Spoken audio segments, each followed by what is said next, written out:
사도신경 고백합니다. 나는 전능하신 아버지 하나님, 천지의 창조주를 믿습니다. 나는 그의 유일하신 아들 우리 주 예수 그리스도를 믿습니다. 그는 성령으로 잉태되어 동정녀 마리아에게서 나시고 본디오 빌라도에게 고난을 받아 십자가에 못 박혀 죽으시고 장사된 지 사흘 만에 죽은 자 가운데서 다시 살아나셨으며 하늘에 오르시어 전능하신 아버지 하나님 우편에 앉아 계시다가 거기로부터 살아있는 자와 죽은 자를 심판하러 오십니다.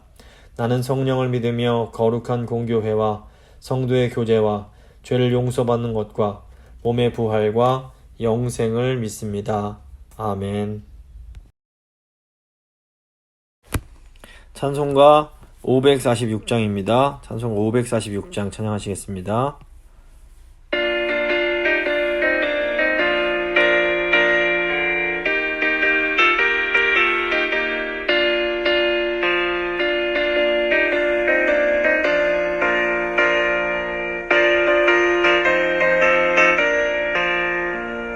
주님 약속하신 말씀 위에서 영원토록 주를 찬송하리라. 소리 높여 주께 영광 돌리며 약속 믿고 굳게 서리라. 굳게 서리 영원하신 말씀 위에 굳게 서리 굳게 서리 그 말씀 위에 굳게 서리라. 주님 약속하신 말씀 위에서 세상 염려 내게 엄습할 때에 용감하게 힘써 싸워 이기며 약속 믿고 굳게 서리라. 굳게 서리 영원하신 말씀 위에 굳게 서리 굳게 서리 그 말씀 위에 굳게 서리라. 주님 약속하신 말씀 위에서 영원하신 주의 사랑이 믿고 성령으로 힘써 싸워 이기며 약속 믿고 굳게 서리라. 굳게 서리 영원하신 말씀 위에 굳게 서리 굳게 서리 그 말씀 위에 굳게 서리라. 주님 약속하신 말씀 위에서 성령 인도하는 대로 행하며 주님 품에 항상 안식 얻으며 약속 믿고 굳게 서리라.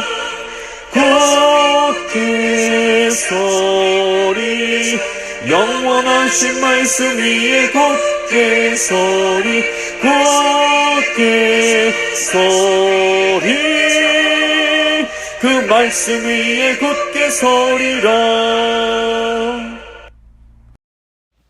기도하십니다.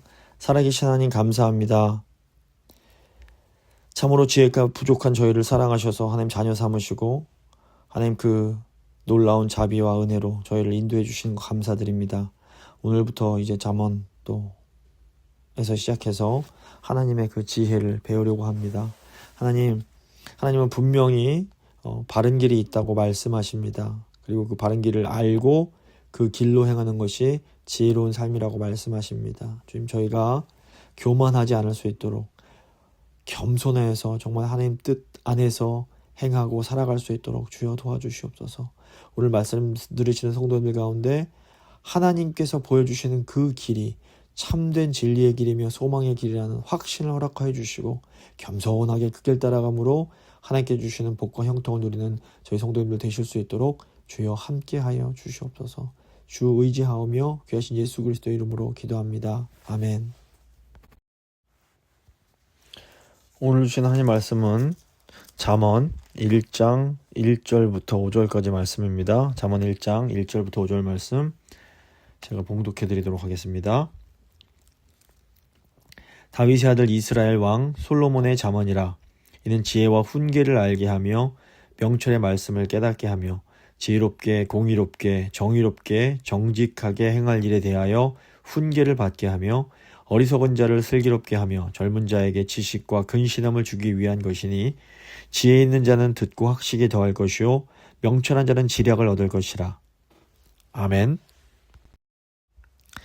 저희가 보는 구약 성경은 크게 네 부분으로 나눠집니다. 앞에 모세오경과 여호수아부터 이어지는 역사서, 그 뒤에 시편, 욥기, 시편, 잠언, 전도 이 5권을 이제 시가서라고 분류하고, 그 뒤에 이사야부터 저기 말라기까지 그 예언서 또는 선지서로 분류가 됩니다. 저희가 모세오경과 역사서를 다 다루고 지난주까지 이 선지서를 다뤘습니다. 이 시가서 부분이 중간에 있음에도 불구하고 가장 마지막에 다루려고 했던 이유는 이 시가서가 그냥 읽기는 좀 좋을 수 있는데 공부를 하려고 하면 조금 가장 어떻게 보면 까다로울 수 있기 때문입니다. 그 욥기부터 아가서까지 5권의 책은 시와 노래로 구성되어 있습니다. 그래서 시가서라고 불립니다. 근데 이제 나머지 율법서와 역사서 같은 경우에는 주로 산문으로 쓰여져 있습니다. 그리고 이제 나중에 나오는 예언서도 그 산문과 이 시의 형식이 이제 섞여져 있습니다. 내용적으로 보면 이 시가서는 율법서나 역사서와 달리 인간의 내면적인 감정이나 생각을 다룹니다. 다른 성경들은 하나님이 주도하시는 계시나 어떤 사건에 대한 증거를 주로 다루지만 이 시가서는 하나님의 말씀과 역사에 대한 인간의 반응과 사색을 담고 있습니다. 시가서 중에서도 특별히 잠언과 욥기, 전도서는 지혜서로 분류가 됩니다. 지혜를 다루고 있는 책들인 겁니다. 근데 성경의 지혜는 그렇게 단순하지는 않습니다. 성경에 나오는 지혜를 크게 2가지로 나눌 수 있는데 하나는 규범적 지혜이고 다른 하나는 반성적 지혜입니다. 규범적 지혜는 한마디로 이 세상에는 하나님이 정해 두신 어떤 법칙이 패턴이 있다라는 겁니다. 그래서 하나님이 만드신 패턴을 잘 이해하고 그에 맞게 살아가는 것이 지혜이고 그 하나님의 만드신 패턴을 잘 모르거나 알면서도 따르지 않는 것은 아둔하고 미련하며 몰지각한 무지라는 것입니다. 그래서 규범적 지혜가 말하는 이 법칙의 가장 기본적인 것이 뿌린 대로 거둔다라는 겁니다. 그 인과응보의 원리를 다루는 것이 바로 이 규범적 지혜입니다. 그리고 이제 잠언이 이 규범적 지혜를 대표적으로 가르치고 있는 지혜서라고 볼 수 있습니다. 반면에 반성적 지혜는 이 규범적 지혜가 말하는 패턴의 질문을 던집니다.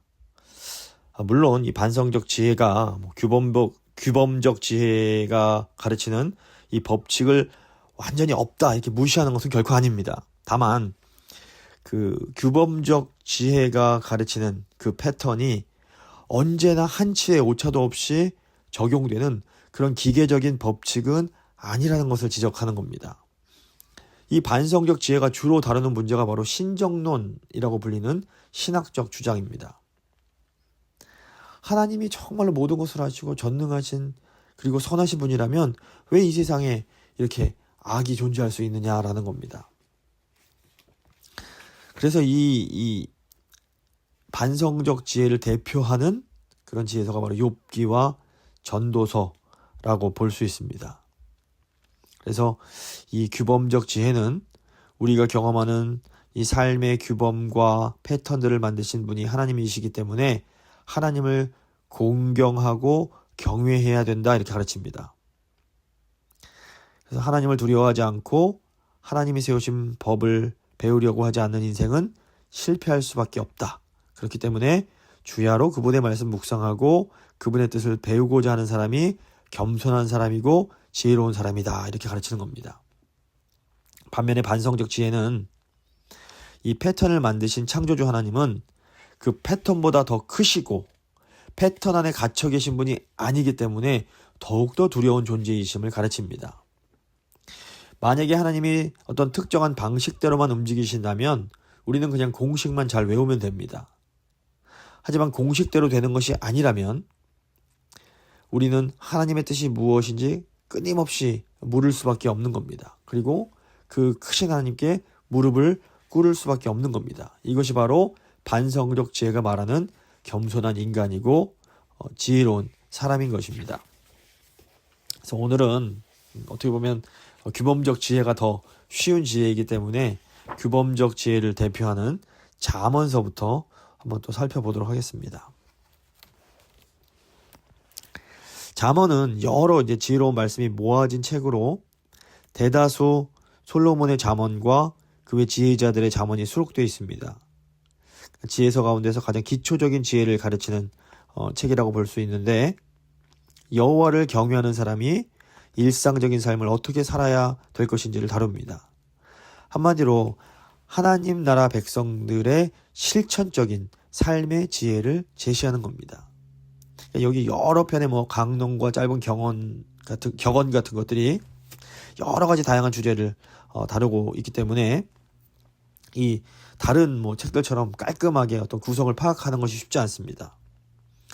하지만 기본적으로 그 안에 있는 모음집의 구분을 따라서 교재에 보시는 것처럼 대략적인 흐름을 이해할 수가 있는 겁니다. 그래서 1장부터 9장은 서론을 다루고 있고 10장부터 22장 16절까지 솔로몬의 잠언이라고 불리는 그런 긴 내용의 잠언이 나오고 22장 17절부터 마지막 31장까지 다른 그런 그 잠언들이 이렇게 함께 수록되어 있습니다.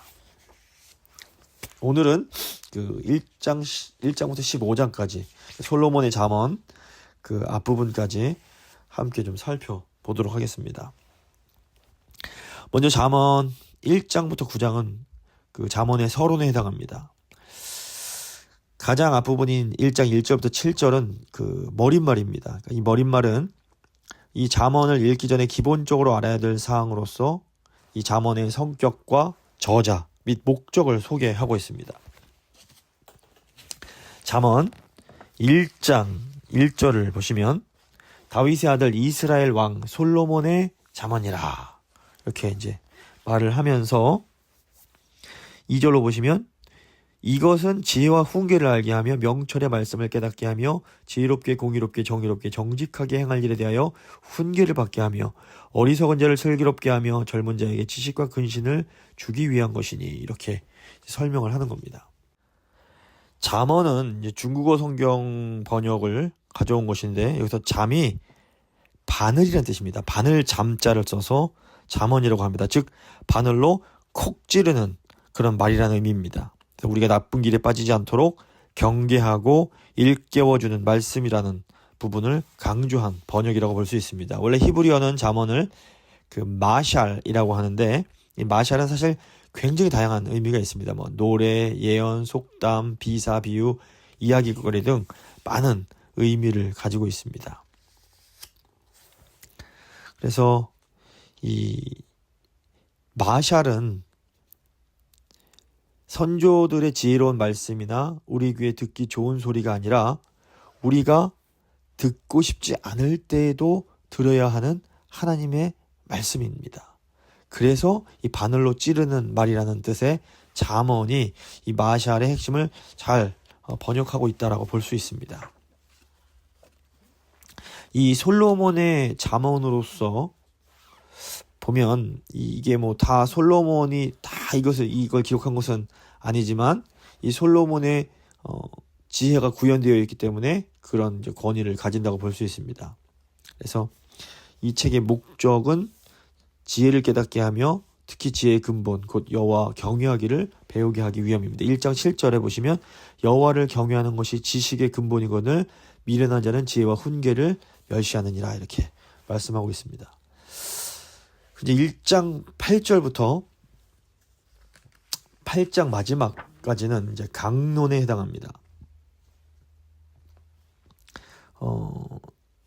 1장부터 9장은 이 지혜의 말씀을 들을 준비를 시켜주는 게 목적입니다. 그래서 10장부터 나오기 시작하는 아주 짧은 이 잠언들과 달리 비교적 긴 그 강론들로 구성이 되어 있습니다.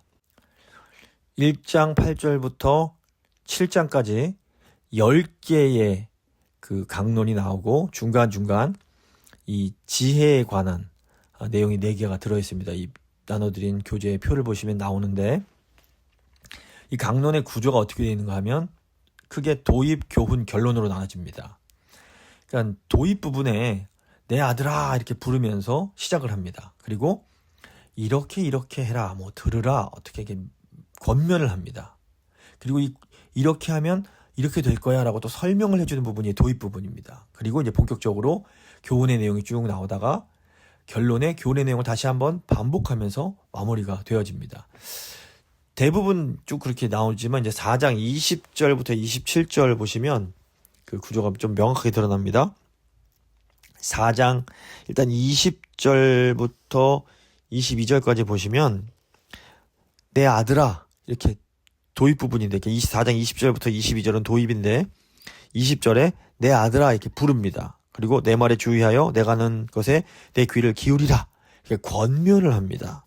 그리고 이렇게 하면 어떻게 되는지 22절에 그것을 얻는 자에게 생명이 되며 그의 온 육체의 건강이 됨이라 설명을 해주는 겁니다. 그래서 일단 이렇게 하거라 한 다음에 본격적으로 이제 23절부터 이 교훈의 내용이 나옵니다. 모든 지킬 만한 것 중에 더욱 내 마음을 지키라. 생명의 근원이 이에서 남이니라. 쭉 나온 이렇게 본문을 이제 그 정말 하고 싶은 말을 설명을 한 다음에 27절에 보시면 마지막으로 다시 한번 결론을 내리는 겁니다. 좌로나 우로나 치우치지 말고 내 발을 악에서 떠나게 하라. 이렇게 이 내용이 나오는 겁니다. 그래서 이제 아까도 말씀드렸지만 1장부터 8장에 이런 도입, 교훈, 요약의 이제 구조로 된 10편의 강론이 있고 또 중간중간에 지혜에 관한 교훈이 삽입이 되어 있습니다. 그러므로 이렇게 저희가 이 특별히 강론 부분을 읽을 때는 강론의 구조를 좀 파악을 하고 이렇게 그 특별히 전달하려는 그 교훈이 무엇인지를 찾는 것이 굉장히 유익합니다. 그래서 처음 6개의 강론은 이 가위형, 교차, 대구형으로 배열이 되어 있습니다. 그래서 보시면 첫 번째와 6번째가 A와 A 다시로 되어 있습니다. 그래서 A가 악인의 길, A 다시가 또다시 악인의 길, 같은 유사한 내용을 담고 있는 겁니다. 그리고 B와 B 다시가 지혜의 유익을 담고 있고 C와 C 다시가 바른 신앙, 바른 생활에 대해서 이렇게 같은 내용을 담고 있습니다. 그래서 보시면 첫째 강론과 6째 강론은 악인의 길을 따라가면 죽음의 길이란 것을 알고 경계해라 이렇게 말을 합니다. 이제 한번 저희가 찾아보겠습니다. 1장 그래서 10절을 보시면 내 아들아 악한 자가 너를 꾀할지라도 따르지 말라 이렇게 말을 합니다. 그리고 15절에 1장 15절에 내 아들아 그들과 함께 길에 다니지 말라 내 발을 금하여 그 길을 밟지 말라 이렇게 교훈을 하고 있는 겁니다. 그리고 이제 다시 4장으로 가시면 4장 14절에 보시면 사악한 자의 길에 들어가지 말며 악인의 길로 다니지 말지어다 이렇게 말을 하는 겁니다. 이렇게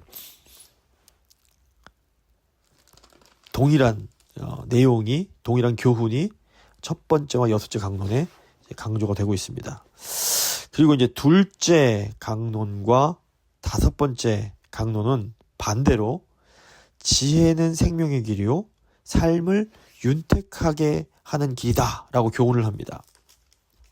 그래서 2장 10절을 보시면 곧 지혜가 내 마음에 들어가며 지식이 내 영혼을 즐겁게 할 것이요 이렇게 교훈합니다. 그러니까 지혜를 찾으라는 겁니다. 4장 또 5절부터 7절을 보시면 지혜를 얻으며 명철을 얻으라 내 입의 말을 잊지 말며 어기지 말라 지혜를 버리지 말라 그가 너를 보호하리라 그를 사랑하라. 그가 너를 지키리라.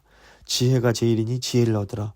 내가 얻은 모든 것을 가지고 명철을 얻을지니라. 이렇게 교훈하고 있습니다.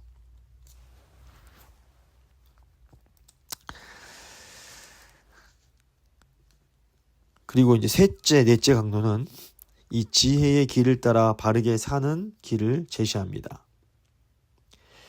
그 길은 한편으로는 하나님을 신뢰하고 인정하는 삶을 사는 겁니다. 그래서 3장 3절부터 6절을 보시면 3장 5절 보시면 너는 마음을 다하여 여호와를 신뢰하고 너의 명철을 의지하지 말라. 너는 범사의 길을 인정하라. 그리하면 내 길을 지도하시리라. 이렇게 말씀합니다. 이것은 그 수직적인 차원에서 하나님을 신뢰하고 의지하며 사는 것이 중요함을 가르치고, 이제 또 다른 한편으로 이제 수평적으로 이웃에게 선을 행하고 화평하게 사는 것이 바로 지혜의 길을 따라가는 것이다 가르칩니다. 3장 27절부터 29절 보시면 내 손이 선을 베풀 힘이 있거든 마땅히 받을 자에게 베풀기를 아끼지 말며 내게 있거든 이웃에게 이르기를 갔다가 다시 오라 내일 주겠노라 하지 말며 내 이웃이 내 곁에 평안히 살거든 그를 해하려고 꾀하지 말며, 이렇게 이제 가르치고 있습니다. 그리고 이제 7째 강론은 지혜로운 삶은 총체적이어야 된다, 이것을 얘기하고 있습니다. 지혜는 단지 머리로만 아는 지식에서 그치는 것이 아니라 마음의 생각과 눈으로 보는 것과 귀로 듣는 것과 발로 행하는 모든 것을 신중하게 해야 된다라는 겁니다. 저희가 아까 살펴봤지만 4장 23절부터 보시면 모든 지킬 만한 것 중에 더욱 마음을 지키라. 생명의 근원이 여기서 난다. 24절 구부러진 말을 내 입에서 버리고 삐뚤어진 말을 내 입술에서 멀리하라. 25절 너의 눈은 바로 보며 내 눈꺼풀은 내 앞을 곧게 살펴. 26절 내 발이 행할 길을 평탄하게 하며 내 모든 길을 든든히 하라. 이렇게 교훈합니다. 그리고 이제 이 마지막에 나오는 3개의 강론은 특별히 성적인 순결에 대해서 교훈합니다.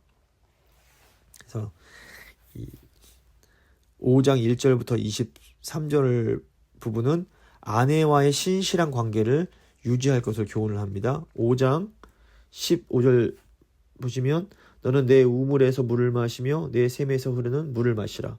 18절 5장 18절 너의 샘으로 복되게 하라. 내가 젊어서 취한 아내를 즐거워하라. 이렇게 교훈합니다. 그리고 6장 20절부터 35절은 다른 사람의 아내와 간음하지 말 것을 교훈합니다. 6장 27절부터 보시면 사람이 불을 품고서야 어찌 그의 옷이 타지 아니하겠으며 사람이 숯불을 밟고서야 어찌 그의 발이 되지 아니하겠느냐. 29절 남의 아내와 통관하는 자도 이와 같을 것이라. 그를 만지는 자마다 벌을 면치 못하리라. 그리고 32절 여인과 간음하는 자는 무지한 자라. 이것을 행하는 자는 자기의 영혼을 망하게 하며, 이렇게 강력하게 교훈을 합니다. 그리고 이제 7장 1절부터 27절까지는 이제 매춘부의 유혹에 넘어가지 말 것을 교훈하는 내용입니다. 그리고 이렇게 쭉 나오는 10개의 강론 그 중간중간에 지혜에 관한 교훈이 삽입이 되어 있습니다. 그래서 제가 교재 보시면 그 오른쪽에 1장 20절부터 33절은 첫 번째 지혜에 대한 교훈으로 이 지혜를 의인화해서 사람들을 초청하는 여인으로 묘사를 하고 있습니다. 1장 20절을 보시면 지혜가 길거리에서 부르며 광장에서 소리를 높이며, 이렇게 합니다. 지혜가 마치 사람인 것처럼 의인화합니다. 23절에 나의 책망을 듣고 돌이키라. 보라 내가 나의 영을 너에게 부어주며 내 말을 너에게 보이리라. 33절에 오직 내 말을 듣는 자는 평안히 살며 재앙의 두려움 없이 안전하니라. 이렇게 교훈을 합니다. 그래서 이 지혜의 초청을 거부하는 것은 굉장히 어리석은 길이며 패망의 길로 가는 것이다 경고를 합니다. 두 번째 지혜에 대한 교훈은 3장 13절부터 20절인데 이것은 지혜가 어떤 보석보다도 귀하고 생명으로 인도하는 길이다. 이렇게 이제 말을 하고 있습니다. 3장 13절 보시면 지혜를 얻는 자와 명철 얻는 자는 복이 있나니 이는 지혜를 얻는 것이 은을 얻는 것보다 더 낫고 그 이익이 정금보다 나음이니라. 15절 지혜는 진주보다 귀하니 내가 사모하는 모든 것으로도 이에 비교할 수 없도다. 말하고 있습니다. 이제 세 번째 지혜에 관한 말씀은 경계에 대한 말씀인데 6장 1절부터 19절입니다. 여기서는 내 아들로 시작하긴 하지만 일반적인 강론의 구조와는 이제 다른 것을 보게 됩니다. 또 이 부분 6장의 내용은 지혜 자체에 대해서 다루지 않고 어떤 보증이라든가 게으름, 악한 말 등을 경계하는 말씀입니다. 6장 1절 보시면 네가 만일 이웃을 위하여 담보하며 타인을 위해서 보증하였다면 하면서 쭉 그런 것에서 벗어날 것을 교훈하고 6장 6절에서는 게으른 자여 개미에게서 가서 그가 하는 것을 보고 지혜를 얻으라 교훈하고 또 6장 12절 불량하고 악한 자는 구부러진 말을 하고 다니며 이렇게 경계하고 있습니다. 그리고 이제 네 번째 지혜에 대한 교훈이 이제 8장입니다. 여기서 다시 지혜를 의인화해서 초청하는 여인으로 묘사를 합니다. 8장 1절 보시면 지혜가 부르지 아니하냐 명철이 소리를 높이지 아니하냐 이렇게 이제 의인화시켜서 말하면서 지혜의 가치와 유익을 설명을 하면서 이게 첫 번째 그 지혜의 초청과 이렇게 짝을 서로 이루고 있게 됩니다. 그리고 이어지는 9장은 이 서론을 마무리하는 장으로서 지혜와 미련을 각각 초청하는 여인으로 의인화해서 지혜와 미련 가운데 바른 선택을 하라고 교훈을 합니다. 그래서 1절부터 6절은 지혜의 초청이며 그 길은 생명의 길로 가는 길입니다. 그래서 9장 4절 보시면 어리석은 자는 이리로 돌이키라 또 지혜 없는 자에게 이르기를 너는 와서 내 식물을 먹으며 내 혼합한 포도주를 마시고 어리석음을 버리고 생명을 얻으라 명철의 길을 행하라 하느니라. 반면에 13절부터 18절은 미련의 초청입니다. 이것은 죽음으로 가는 길입니다. 9장 16절을 보시면 어리석은 자는 이리로 돌이키라 또 지혜 없는 자에게 이르기를 도둑질한 물이 달고 몰래 먹는 떡이 맛이 있다 하는도다. 오직 어리석은 자는 죽은 자들이 거기 있는 것과 그의 객들이 수월 깊은 곳에 있는 것을 알지 못하느니라. 이렇게 말을 하고 있습니다. 그리고 이 이제 두 가지 지혜 초청과 미련의 초청 사이에 7절부터 12절은 징계와 책망을 거부하는 거만하고 어리석은 자와 교훈과 책망을 달게 받는 지혜로운 자를 대조하면서 너희는 제발 지혜의 사람이 되라 권고하고 있습니다. 9장 9절부터 11절 보시면 지혜 있는 자에게 교훈을 더하라. 그가 더욱 지혜로워질 것이요 의로운 사람을 가르치라. 그의 학식이 더하리라. 여호와를 경외하는 것이 지혜의 근본이요 거룩하신 자를 아는 것이 명철이니라. 나 지혜로 말미암아 너의 날이 많아질 것이요 너의 생명의 해가 너에게 더하리라. 이렇게 말씀하고 있습니다. 이제 잠언 10장부터 이제 솔로몬의 잠언이 이제 시작이 됩니다. 이 앞부분의 강론은 이제 내용이 길었던 것과 달리 이제 지금부터는 굉장히 짧은 두 소절로 되어 있습니다. 그래서 이제 이걸 좀 어려운 말로 이행연구라고 이제 부르는데 두 소절로 된 짧은 잠언들을 말합니다. 이 내용이나 주제에 있어서는 보면 이렇게 뭐 통일돼 있어 보이지가 않습니다. 다만 이 10장부터 13장에는 재물이나 언어, 뭐 정의 같은 어떤 개인적인 윤리를 강조하는 잠언들이 많이 나옵니다. 그리고 14장부터 15장에는 친구나 이웃과의 어떤 인간관계 또는 공동체 안에서의 사회생활을 다룬 잠언들이 좀 많이 나옵니다. 그리고 이제 16장부터 후반부는 하나님의 주권을 인정함, 하나님을 신뢰함 등의 어떤 신앙적인 자세를 다룬 잠언들이 자주 나오는 편입니다. 하지만 그럼에도 불구하고 어떤 통일된 그런 것을 발견하기는 어려운데 다만 이 잠언의 표현 양식 또는 어떤 기법에 있어서는 이 전반부인 10장부터 15장까지와 후반부인 16장부터 22장까지의 굉장히 큰 좀 차이가 있습니다. 그래서 솔로몬의 잠언 전반부 10장부터 15장까지 총 180개의 잠언이 있는데, 이 잠언 또 전부는 아니지만 그래도 대부분은 이 앞부분과 뒷부분, 첫 소절과 뒷소절이 서로 이렇게 대조되는 이렇게 내용이 있는 이 반의 평행법으로 이루어져 있습니다. 대표적인 몇 개의 구절을 한번 같이 살펴보겠습니다. 먼저 지혜와 미련을 대조하는 구절이 10장 1절입니다. 지혜로운 아들은 아비를 기쁘게 하거니와 미련한 아들은 어미의 근심이니라. 여기 지금 지혜로운 아들과 미련한 아들, 이게 대조가 되고 있습니다. 그리고 11장 2절을 보시면 또 교만과 겸손이 서로 대조를 이루고 있습니다. 교만이 오면 욕도 오거니와 겸손한 자에게는 지혜가 있느니라. 그리고 12장 12절 보시면 이제는 의인과 악인이 대조가 됩니다.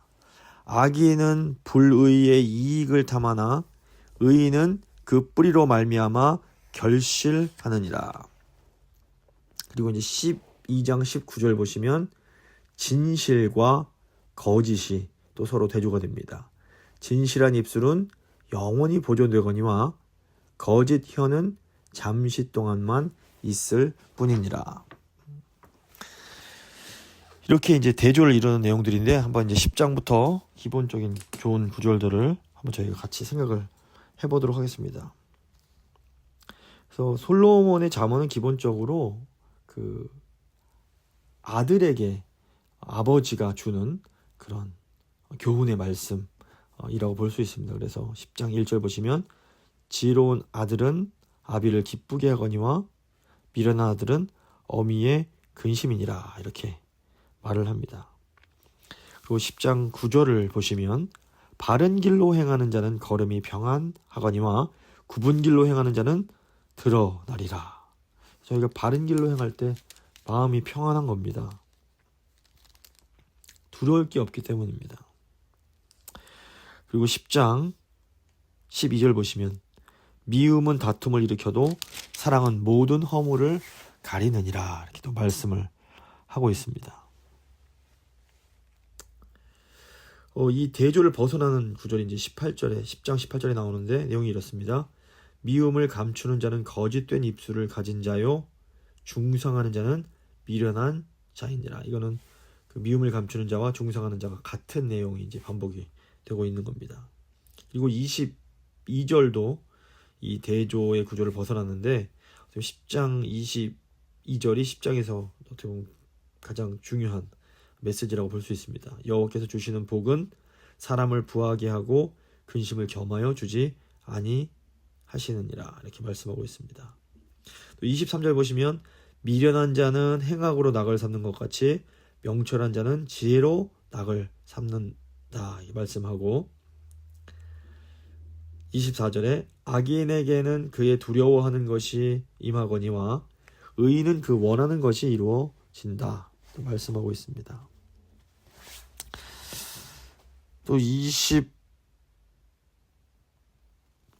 보시면 게으른 자는 그 부리는 사람에게 마치 이의 식초 같고 눈의 연기 같으니라. 이것도 지금 대조를 벗어나서 말씀하고 있기 때문에 굉장히 중요한, 주목해야 될 구절이라고 볼 수 있습니다. 11장으로 좀 넘어가서 보시면 1절에 속이는 저울은 여호와께서 미워하시나 공평한 추는 그가 기뻐하시느니라. 정직할 것을 말씀하고 11장 2절 보시면 교만이 오면 욕도 오거니와 겸손한 자에게는 지혜가 있느니라. 겸손이 곧 지혜임을 또 가르치고 있고 11장 10절 보시면 의인이 형통하면 성읍이 즐거워하고 악인이 패망하면 기뻐 외치느니라. 이런 말씀도 있습니다.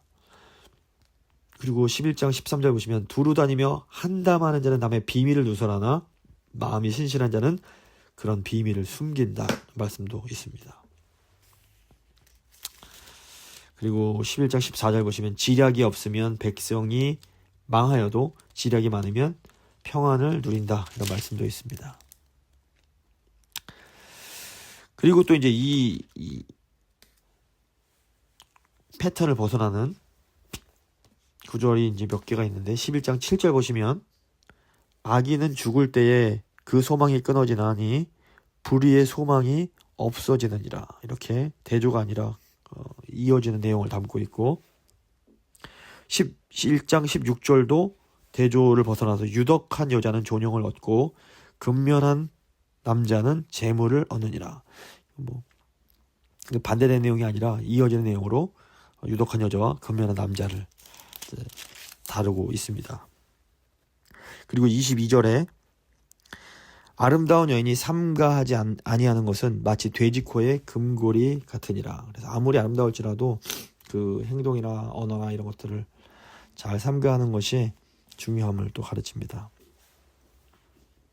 그리고 25절도 역시 패턴에서 벗어나는데 구제를 좋아하는 자는 풍족하여질 것이요 남을 윤택하게 하는 자는 자기도 윤택하여지리라 말씀합니다. 그리고 29절도 패턴이 벗어나는데 자기 집을 해롭게 하는 자의 소득은 바람이라 미련한 자는 마음이 지혜로운 자의 종이 되리라 이렇게 말씀합니다. 그래서 어리석음을 경계하는 말씀을 주고 있습니다. 12장 넘어가 보겠습니다. 12장 보시면 패턴 벗어난 내용이 9절에 나옵니다.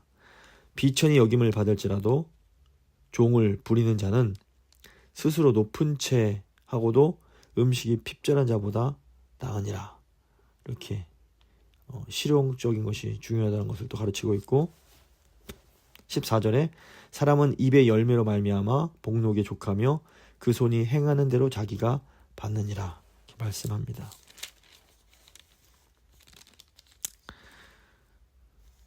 그리고 18절에 지혜로운 자의 혀는 마치 이렇게 치료하는 약과 같다라는 말씀도 나오고 20절에 화평을 의논하는 사람에게는 기쁨이 있음도 가르칩니다. 그리고 23절에 슬기로운 사람은 지식을 감춰도 미련한 자의 마음은 미련한 것을 전파한다 이런 말씀도 나오고 있습니다. 그리고 12장 28절에 공의로운 길에 생명이 있느니 그 길에는 사망이 없다라고 가르칩니다. 그래서 이것이 중요한 내용이 됩니다. 13장으로 넘어가면 8절 보시면 사람의 재물이 자기 생명의 속전일 수 있으나 가난한 자는 협박받을 일이 없다라는 이런 말도 합니다. 그래서 부유하다는 것이 좋은 면도 있지만 또 나쁜 면도 있을 수 있다.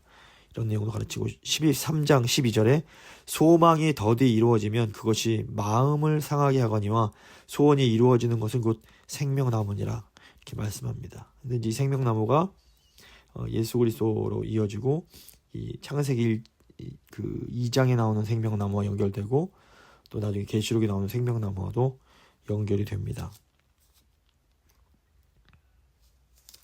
14장 보시면 4절에 소가 없으면 구유는 깨끗하려니와 소의 힘으로 얻는 것이 많으니라 이런 말씀도 나오고 또 14장 9절에 미련한 자는 죄를 심상히 여겨도 정직한 자 중에는 은혜가 있다 이렇게 말씀합니다. 그래서 심상히 여긴다라는 것은 죄를 짓는 것을 대수롭지 않게 여긴다 이런 의미입니다. 그리고 14장 12절 어떤 길은 사람이 보기에 바르나 필경은 사망의 길이니라 이렇게 말씀합니다. 인간적으로 볼 때 옳은 길처럼 보여도 그 길이 다 옳은 길은 아니고 죽음으로 가는 길일 수 있음을 저희가 생각해 볼 수 있습니다. 13절 웃을 때에도 마음에 슬픔이 있고 즐거움의 끝에도 근심이 있느니라. 14절 마음이 굽은 자는 자기 행위로 보응이 가득하겠고 선한 사람도 자기의 행위로 그러하리라 이렇게 말씀하고 있습니다. 그리고 19절 보시면 악인은 선인 앞에 엎드리고 불의한 자는 의인의 문에 엎드리느니라 이렇게 말씀합니다. 그리고 26절 여호와를 경외하는 자에게는 견고한 의뢰가 있나니 그 자녀들에게 피난처가 있으리라. 대조를 벗어나는 패턴입니다. 27절 여호와를 경외하는 것은 생명의 셈이니 사망의 그물에서 벗어나게 하느니라 이렇게 말씀합니다. 15절로 넘어가면 유순한 대답은 15장 1절 유순한 대답은 분노를 쉬게 하여도 과격한 말은 노를 격동한다 이렇게 말씀하고 또 15장 3절에서 여호와의 눈은 어디서든지 악인과 선인을 감찰하신다 이 말씀이 또 나옵니다. 그리고 15장 10절 보시면 도를 배반하는 자는 엄한 징계를 받을 것이요 견책을 싫어하는 자는 죽을 것이니라 말씀합니다. 그리고 15장 11절에 스올과 아바돈도 여호와의 앞에 드러나거든 하물며 사람의 마음이리요. 그래서 결국 우리가 마음으로 감추려고 하는 것들도 결국엔 하나님께서 다 드러내신다. 이것을 또 말씀하고 있습니다. 15장 16절 17절 가산이 적어도 여호와를 경외하는 것이 크게 부하고 번뇌하는 것보다 나으니라. 채소를 먹으며 서로 사랑하는 것이 살진 소를 먹으며 서로 미워하는 것보다 나으니라. 이렇게 또 말씀합니다. 그래서 교회의 가정에 대한 것도 마찬가지고 또 교회도 마찬가지입니다.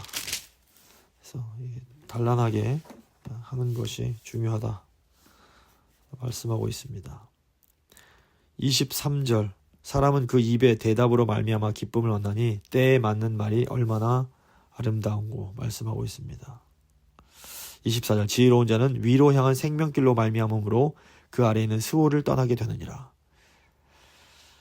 25절 여호와는 교만한 자의 집을 허시며 과부의 지게를 정하시느니라. 그리고 15장 30절 눈이 밝은 것은 마음을 기쁘게 하고 좋은 기별은 뼈를 윤택하게 한다 말씀합니다. 31절 생명의 경계를 듣는 귀는 지혜로운 자 가운데 있느니라. 그리고 이제 마지막으로 15장 33절 여호와를 경외하는 것은 지혜의 훈계라 겸손은 존귀의 길잡이니라 이렇게 말씀합니다. 그래서 이 사실 잠언은 이렇게 빨리 많은 것을 이렇게 읽기보다는 이 한 절 한 절 그 담겨진 의미를 좀 깊이 묵상하면서 읽는 것이 유익한 경우가 많습니다. 그래서 오늘 저희가 이 침으로 찌르는 말씀, 이 잠언에 대해서 이제 공부를 했는데 잠언은 규범적 지혜를 다루고 있다. 규범적 지혜란 이 세상에는 창조주 하나님께서 세우신 어떤 법칙, 패턴이 있고 이 패턴을 잘 알고 그 하나님의 패턴에 따라 살아가는 것이 지혜로운 삶이다. 하나님 뜻대로 살면 복을 받고 하나님 뜻을 어기면 벌을 받게 된다. 이 인과응보의 원칙이 이 세상을 이루고 있다. 이것을 가르칩니다. 일단은 저희 자녀들에게 이 규범적 지혜를 가르치는 것이 필요합니다. 저희가 뭐 정확하게 몇 %인지 알 수 없지만 90% 정도는 이 하나님의 규범적 지혜에 따라 이 세상이 움직이고 있습니다. 하지만 또 중요한 것은 규범적 지혜를 벗어나는 상황들이 있다라는 겁니다.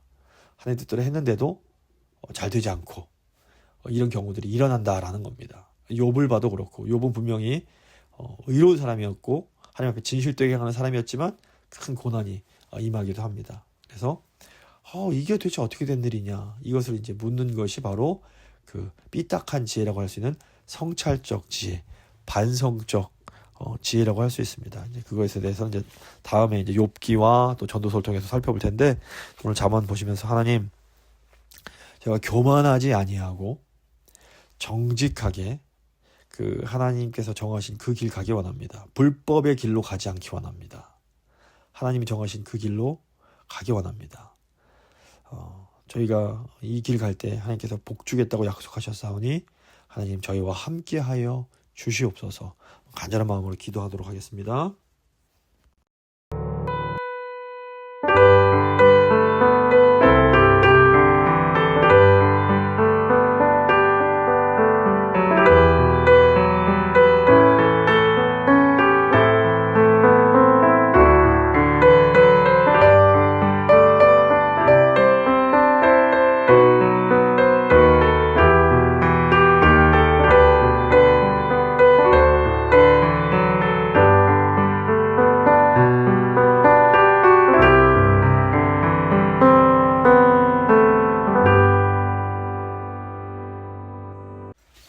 이제 교회와 세상 위해서 잠시 기도하는 시간 갖도록 하겠습니다. 먼저 첫 번째 기도 제목은 교회가 사랑과 지혜로 하나님의 뜻을 이루어갈 수 있도록 위해서 기도해 주시기 바랍니다. 잠언에서도 가르치는 것처럼 지혜란 하나님 뜻 안에서 하나님의 뜻을 이루어가는 삶을 사는 것입니다. 저희가 다른 것보다 하나님 뜻에 주목하면서 저희가 하나님 뜻을 온전히 이루어가는 지혜로운 삶 살 수 있도록 주여 도와주시옵소서. 한번 간절한 마음으로 저희 교회 축복하면서 기도하도록 하겠습니다.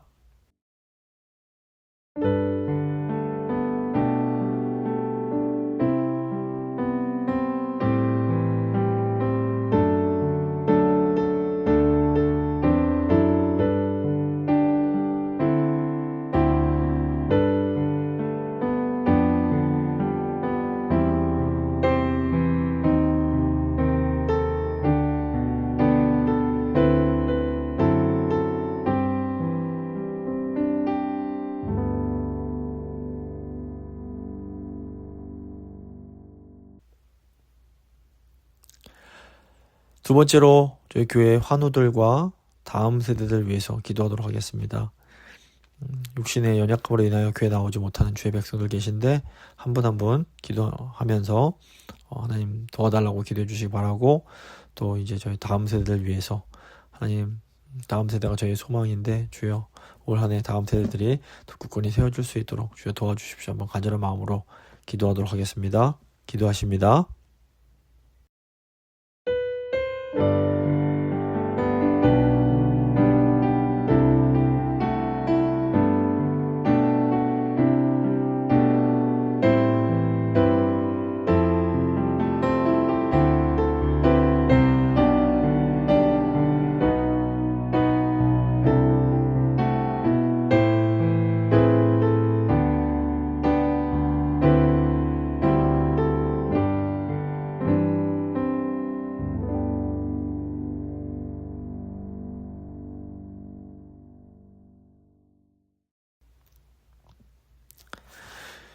이제 마지막으로 저희 LA 지역과 세계교회 그리고 재건교회 위해서 기도하겠습니다.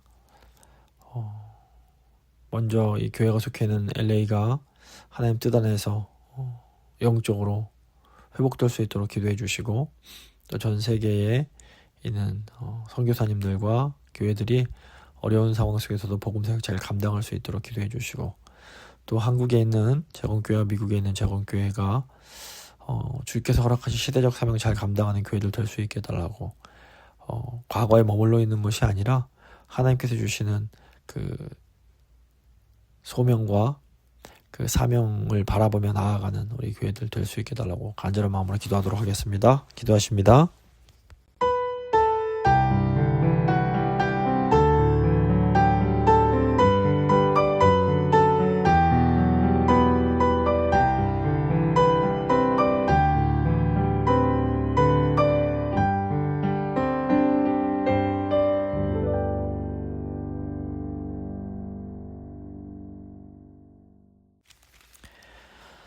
살아계신 하나님, 여호와를 경외하는 것이 지혜의 근본이요 거룩하신 주님을 아는 것이 명철이라고 말씀하셨습니다. 주님, 저에게 잠언 말씀 통해서 지혜 얻기 원합니다. 하나님께서 창조주로서 세우신 그런 규범이 있고 도덕적인 법칙들이 있습니다. 하나님은 저희가 그 법칙에 따라서 살아가기를 원하십니다.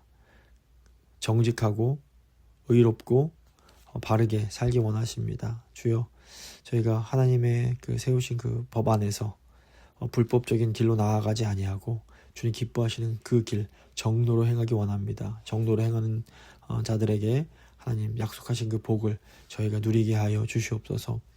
하나님, 특별히 교회가 사랑과 지혜 안에 행하기 원합니다. 저희는 너무 연약하고 부족하여서 하나님의 높으신 뜻을 다 알지 못하지만 늘 겸손한 마음으로 주님을 바라보며 주님을 신뢰하며 앞으로 나아갈 수 있도록, 하나님의 뜻을 이룰 수 있도록 주여 도와주시기 원합니다. 저희 교회 육신이 연약한 주의 백성들이 있습니다. 주님 긍휼히 여기시고 고치시고 강건케 하여 주시옵소서. 또 사랑하는 우리 다음 세대를 축복하며 기도합니다. 주여, 저희 다음 세대가 저희 교회에 어떻게 보면 참된 소망입니다. 주님, 저희가 주님 주신 이 복들을 다음 세대를 잘 세우는 데 사용할 수 있도록 주여 힘과 능력 더하여 주시기 원합니다. 저희 교회가 있는 LA 지역, 이 캘리포니아 지역 주님 불쌍히 여기시고 영적으로 회복되게 하시고 또 전 세계의 아버지 선교사님들과 그 교회들이 주께서 허락하신 복음 사역 잘 감당할 수 있도록 주여 힘과 능력 더하여 주시옵소서. 또 한국과 미국에 있는 재건교회 위해 기도합니다. 주여 주님 재건교회에게 특별한 사명 주셨는데 우상 숭배하지 말라는 귀한 사명 주셨는데 저희 교회가 그 재건교회 정신을 잘 지킴으로 정말 하나님 기쁘시게 하고 하나님께서 주신 사명 이루어가는 그런 교회 될 수 있도록 주님 함께하여 주시옵소서. 저희 연약해진 무릎을 굳게 세우는 저희 교회가 될 수 있도록 주여 함께하여 주시옵소서. 모든 것 주님 의지하며 귀하신 예수 그리스도의 이름으로 간절히 기도드립니다. 아멘. 찬송가 449장입니다. 찬송가 449장 찬양하시겠습니다.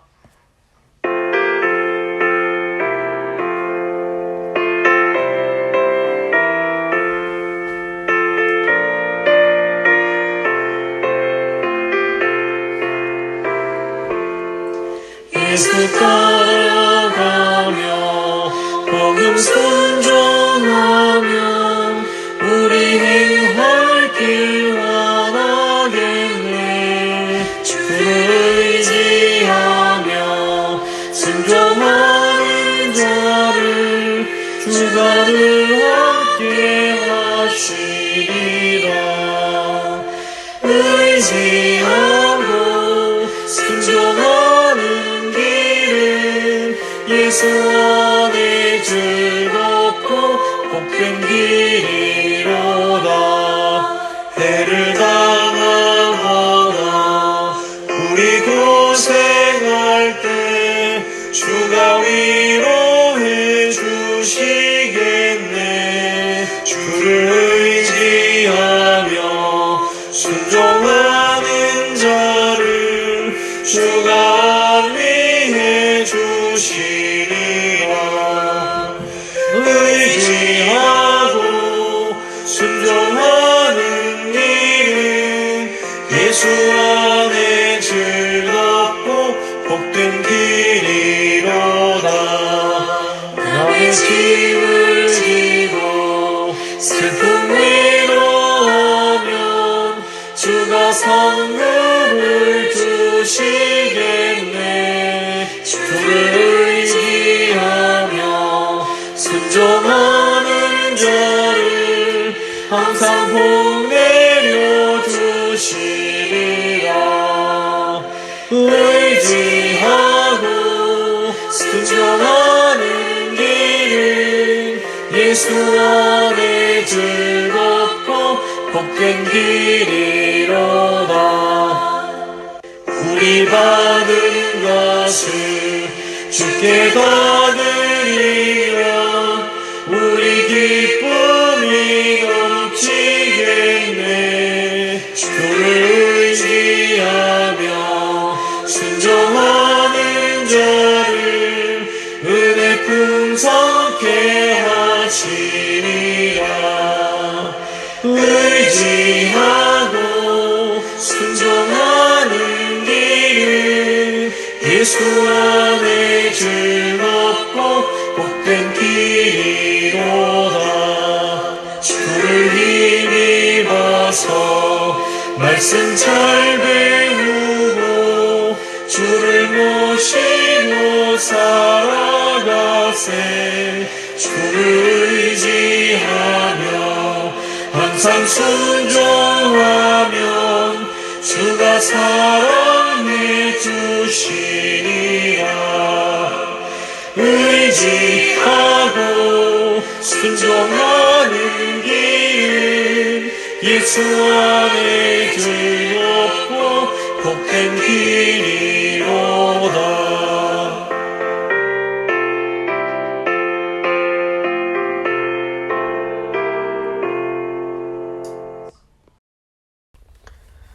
주님 가르쳐 주신 기도로 예배 마치도록 하겠습니다.